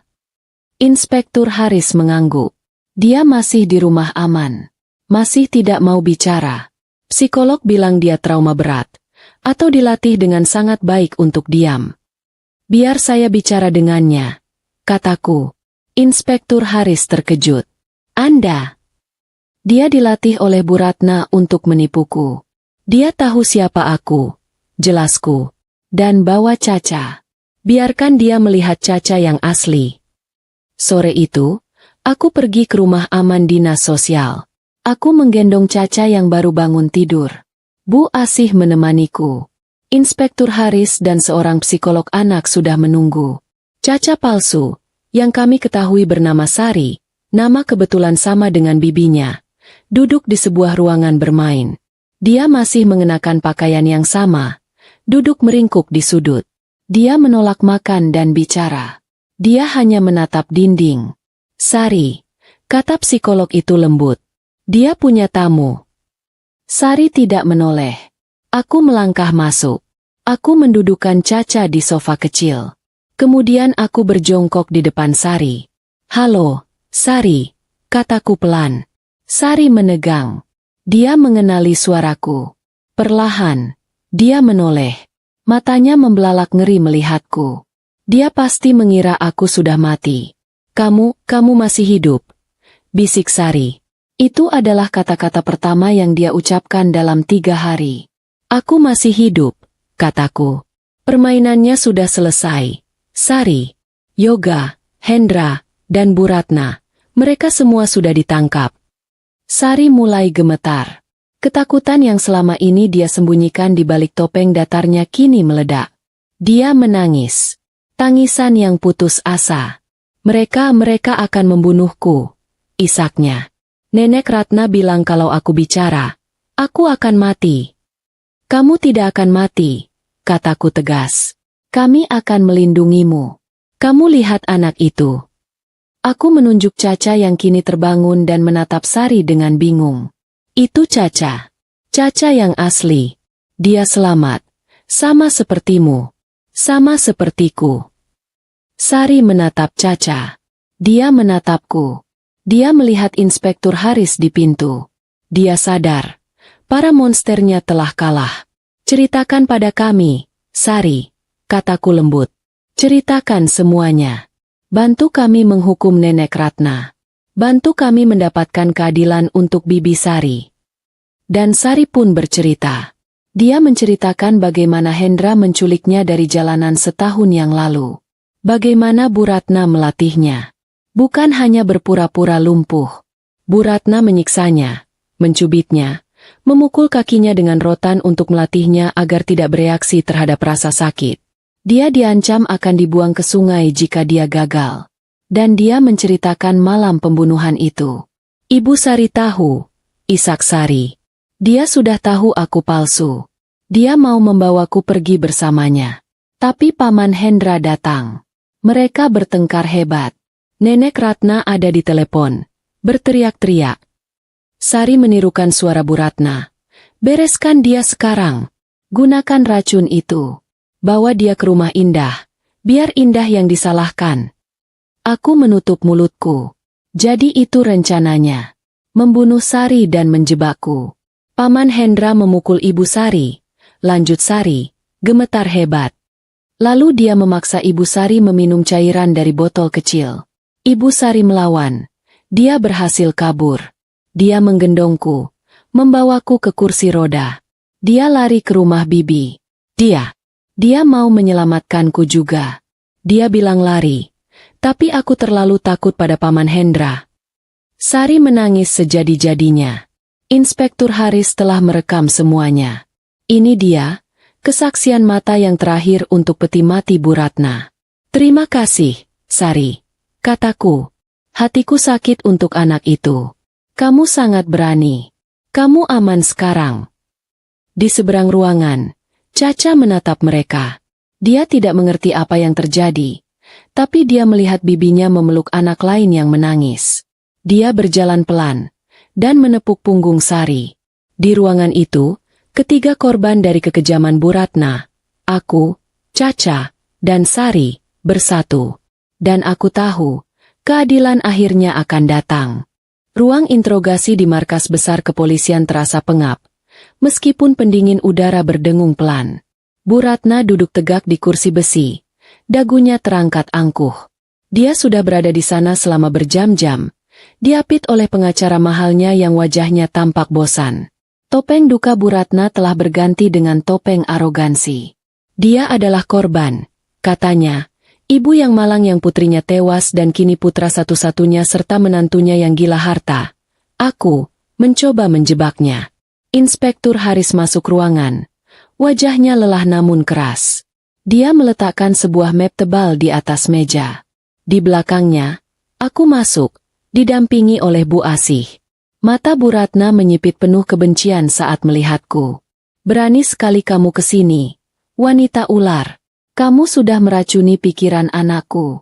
Kamu pembunuh. Raungnya. Cukup, Bu Ratna, kata Inspektur Haris. Suaranya datar. Kita sudah selesai bermain. Pengacara Bu Ratna langsung menyela. Klien saya tidak akan bicara lagi. Anda tidak punya apa-apa. Hanya ocehan dua tersangka lain yang saling menyalahkan dan rekaman suara yang keabsahannya diragukan. Inspektur Haris tersenyum tipis. Anda benar. Mari kita tinjau. Dia mulai mengeluarkan isinya satu persatu. Pertama, laporan autopsi suami Anda, Tuan Haryanto, positif keracunan arsenik kronis. Arsenik yang sama yang ditemukan di botol kecil di laci meja rias Anda, yang disita pagi ini. Wajah Bu Ratna sedikit menegang. Itu racun tikus. Kedua, lanjut Inspektur Haris, mengabaikannya. Pengakuan Hendra. Dia mengaku mencekoki Sari dengan racun. Tapi dia bilang dia melakukannya atas perintah langsung dari Anda. Dia panik karena Yoga berencana menyingkirkannya. Bohong. Hendra itu pecundang. Ketiga, Inspektur Haris mengeluarkan dokumen berikutnya. Pengakuan Yoga. Dia mengaku merencanakan penipuan warisan. Tapi dia bilang itu semua ide Anda. Dia bilang Anda yang mengatur penukaran Caca. Dan Anda yang menyuruh Hendra membereskan Sari ketika Sari mulai terlalu dekat dengan kebenaran. Anak durhaka. Bu Ratna berteriak. Dia mengkhianati ibunya sendiri. Mereka berdua mengkhianati Anda, sama seperti Anda mengkhianati mereka, kata Inspektur Haris, menyimpulkan pesta saling menyalahkan yang mengerikan itu. Tapi Anda benar, pengacara. Ini semua masih kata-kata melawan kata-kata. Mereka bisa saja berbohong untuk menyelamatkan diri. Aku, yang sejak tadi diam, kini menatap lurus ke mata ibu mertuaku. Anda salah, kataku pelan. Anda tidak hanya meninggalkan jejak, Anda meninggalkan saksi mata. Pintu ruang interogasi terbuka. Seorang psikolog anak masuk, menggandeng tangan seorang anak perempuan kecil yang gemetar. Itu Sari, caca palsu. Saat Bu Ratna melihat Sari, seluruh warna di wajahnya hilang. Dia membeku. Dia tidak pernah menyangka anak jalanan yang dia anggap sampah ini akan muncul di hadapannya. Sari bersembunyi di balik psikolog, tapi aku berjongkok di depannya. Sari, tidak apa-apa, bisikku. Kamu ingat apa yang kamu janjikan? Katakan yang sebenarnya. Dia tidak bisa menyakitimu lagi. Sari menelan ludah. Dengan keberanian yang luar biasa, dia melangkah maju, menunjuk jari kecilnya yang kurus ke arah Bu Ratna. Dia nenek jahat, suara Sari terdengar jelas, direkam oleh mikrofon di ruangan itu. Dia yang suruh Paman Hendra kasih racun ke bibi Sari. Aku dengar dia teriak di telepon. Lanjut Sari, air matanya mulai menggenang. Dia teriak, bereskan dia sekarang. Bawa dia ke rumah Indah, biar Indah yang disalahkan. Dia juga yang pukul aku pakai rotan. Dia bilang kalau aku tidak pura-pura lumpuh dengan benar, dia akan buang aku ke sungai. Diam. Bu Ratna menjerit. Jeritan itu tidak lagi anggun. Itu jeritan binatang yang terpojok. Topengnya hancur berkeping-keping. Anak tidak tahu diuntung. Iblis kecil. Harusnya aku membunuhmu juga. Dia menerjang ke depan, mencoba meraih Sari. Aku dengan cepat menarik Sari ke belakangku, sementara dua petugas polisi langsung menahan Bu Ratna, membantingnya kembali ke kursi. Aku akan membunuh kalian semua, raung Bu Ratna. Harta itu milikku. Milikku. Pengacaranya terduduk lemas. Habis sudah. Bu Ratna telah mengaku di depan saksi dan rekaman. Karma telah datang untuk wanita yang terobsesi dengan kontrol dan citra. Proses pengadilan berjalan cepat.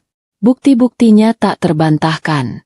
Rekaman Sari, rekaman pengakuan Hendra di gudang, kesaksian Sari palsu, dan pengakuan histeris Bu Ratna sendiri. Aku hadir di ruang sidang setiap hari, mengenakan jilbab panjangku. Aku bukan lagi Indah yang penakut. Aku adalah Indah sang penyintas. Wali dari Caca yang asli, saksi kunci. Tepat sebelum vonis dibacakan, aku meminta izin untuk mengunjungi Yoga di ruang tahanan untuk terakhir kalinya. Aku masuk, dipisahkan oleh kaca tebal. Yoga tampak kurus dan kuyu. Indah, bisiknya ke interkom. Sayang, kamu harus percaya padaku. Ini semua salah ibu. Aku dijebak. Tolong katakan pada hakim aku masih mencintaimu. Kita bisa mulai lagi. Aku mengangkat tanganku, menghentikan kebohongan itu. Aku kesini bukan untuk mendengar kebohonganmu lagi, Yoga. Kataku, suaraku tenang dan dingin. Aku kesini untuk berterima kasih. Yoga tampak bingung. Berterima kasih. Ya, terima kasih sudah menunjukkan wajah aslimu. Terima kasih sudah membebaskanku dari pernikahan palsu kita. Kamu tidak menghancurkanku. Kamu membuatku lebih kuat. Aku mengambil selembar kertas dari tasku, surat gugatan cerai. Aku menempelkannya ke kaca. Aku sudah menandatanganinya. Selamat tinggal, Yoga. Mata Yoga membelalak ngeri. Tidak, Indah. Jangan tinggalkan aku. Kamu tidak bisa melakukan ini. Aku hanya menatapnya. Aku melihat pria lemah yang serakah, yang rela mengorbankan adik kandungnya demi uang. Aku tidak merasakan apa-apa lagi. Tidak cinta, tidak benci. Hanya iba pada kelemahan karakternya. Aku berdiri dan berjalan pergi, tidak pernah menoleh ke belakang, membiarkan teriakan panik Yoga menggema di ruangan itu. Hari putusan tiba. Ruang sidang penuh sesak. Hendra terbukti bersalah atas pembunuhan Sari dan turut serta dalam pembunuhan ayah mertuanya. Divonis penjara seumur hidup tanpa kemungkinan bebas. Karmanya adalah kehilangan kebebasan selamanya. Terkurung oleh dinding seperti dia mengurung caca palsu. Yoga terbukti bersalah atas konspirasi pembunuhan berencana, penipuan warisan, dan turut serta dalam pembunuhan ayahnya. Juga divonis penjara seumur hidup. Karmanya adalah kehilangan segalanya. Istrinya, kebebasannya, dan warisan yang sangat dia dambakan. Dan Bu Ratna, sang dalang, terbukti bersalah atas pembunuhan ganda, penculikan anak, caca asli, dan kekerasan terhadap anak, Sari palsu. Penjara seumur hidup. Karmanya adalah yang paling telak. Di akhir persidangan, pengacara keluarga membacakan klausul terakhir dari surat wasiat kakek, yang telah menjadi inti dari segalanya. Jika terbukti secara hukum, pengacara itu membaca, adanya tindak kecurangan kriminal yang dilakukan oleh salah satu ahli waris atau garis keturunannya untuk menguasai harta, maka seluruh hak waris dari pelaku kejahatan tersebut dinyatakan hangus. Ruangan hening. Seluruh aset. Lanjut pengacara itu, menatap lurus ke arahku. Akan dibekukan dan hak pengelolaannya diserahkan sepenuhnya kepada wali yang sah dari cucu yang teraniaya. Harta triliunan itu, harta yang menjadi alasan pembunuhan Sari dan ayahnya, harta yang ingin direbut Yoga dan Bu Ratna, semuanya kini berada di bawah kendaliku, sebagai wali sah dari Caca. Bu Ratna, yang mendengar putusan itu dari sel isolasinya, tertawa histeris. Tawa itu menggema di lorong penjara. Tawa orang yang telah kehilangan segalanya, terutama kewarasannya. Karma telah dibayar lunas. 6 bulan telah berlalu sejak vonis pengadilan dibacakan. Musim telah berganti. Rumah lamaku di Komplek Pinus Mas, yang menjadi saksi bisu kejahatan dan kematian Sari, sudah kurlakan untuk dijual. Aku tidak sanggup lagi menginjakkan kaki di sana. Aku juga menolak untuk pindah ke rumah mewah peninggalan mertuaku. Istana yang dibangun di atas darah dan kebohongan itu tidak sudi kuhuni. Sebagai gantinya, aku membeli sebuah rumah baru yang asri, jauh dari pusat kota. Rumah dengan taman yang luas, dinding bercat putih gading, dan jendela-jendela besar yang membiarkan cahaya matahari masuk dengan leluasa. Disinilah, bersama Bu Asi dan Caca, kehidupan baru kami dimulai. Pagi itu, aku, Indah, dengan jilbab bergo andalanku, sedang duduk di teras belakang. Aku mengaduk teh hangat sambil mengawasi Caca yang sedang tertawa riang di ayunan. Caca yang asli. Anak itu telah pulih dengan luar biasa. Trauma kehilangan ibunya tentu masih ada. Tetapi cinta yang dia terima dari aku dan Bu Asih telah menjadi obat penyembuh yang manjur. Dia kembali menjadi anak 9 tahun yang ceria, pintar, dan sedikit cerewet. Dia tidak lagi diam. Dia kini memanggilku dengan sebutan, Bibi Ibu. Gabungan dari sosok bibi dan ibu yang kini kuperankan dalam hidupnya. Bu Asih keluar, membawa sepiring pisang goreng hangat.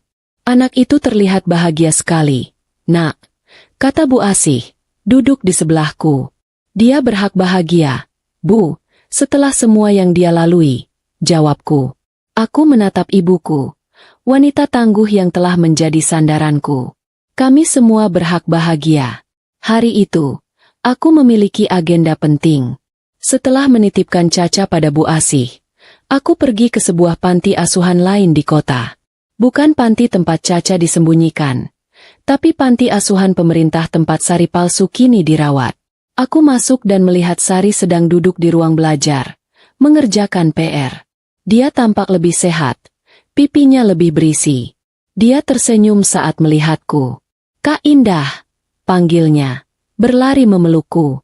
Halo, Sari, kakak bawakan buku cerita baru, kataku, menyerahkan sebuah bungkusan. Baik, aku sekarang sekolah.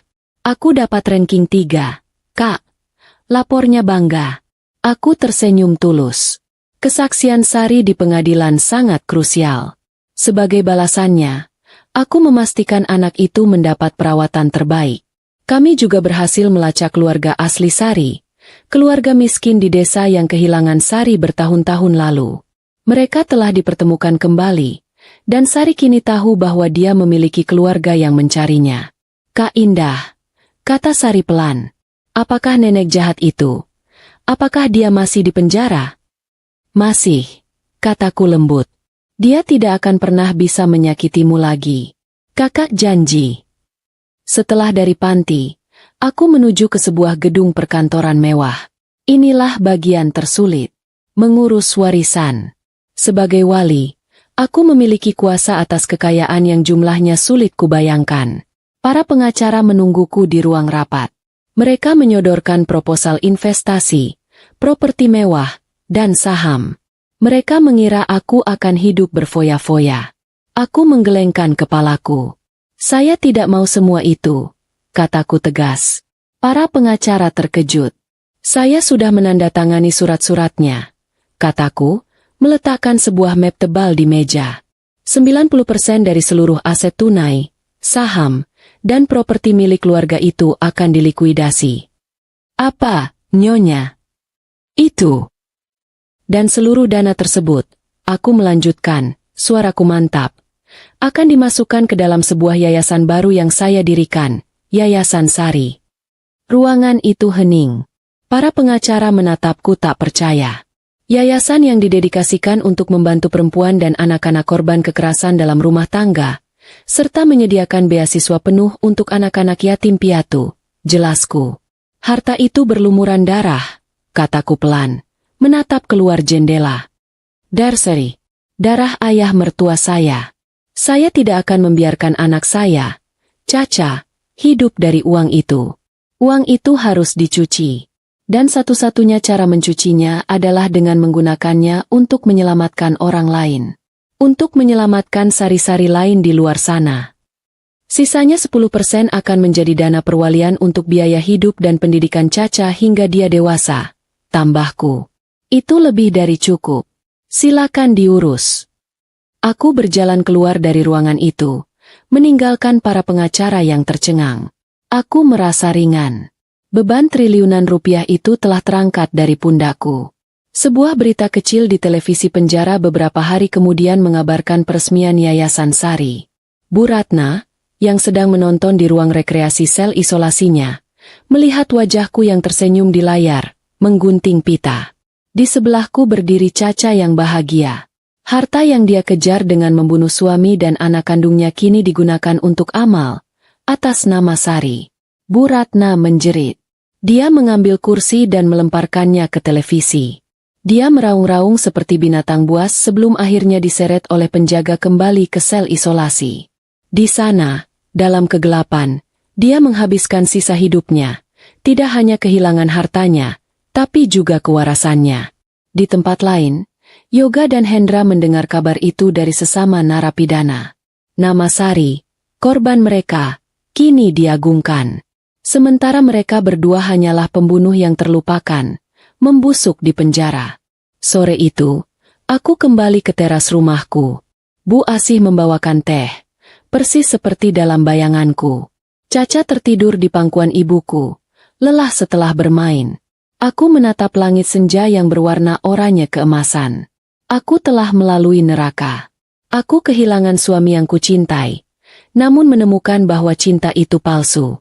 Aku kehilangan adik ipar, namun mendapatkan seorang putri. Aku dikhianati, dijebak, dan hampir dibunuh. Tapi aku selamat.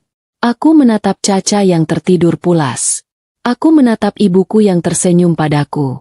Semuanya sudah selesai, Bu. Bisikku. Belum, nak. Jawab Bu Asih, membetulkan letak selimut Caca. Bukan selesai, tapi baru dimulai. Aku tersenyum. Ibuku benar. Aku menghirup udara sore yang sejuk, merasakan kebebasan yang sesungguhnya. Aku tidak lagi hidup dalam bayang-bayang kebohongan suamiku atau kekejaman mertuaku. Aku bebas. Keadilan telah ditegakkan. Karma telah dibayar. Dan fajar yang baru, fajar yang bersih, akhirnya telah tiba untukku dan Caca.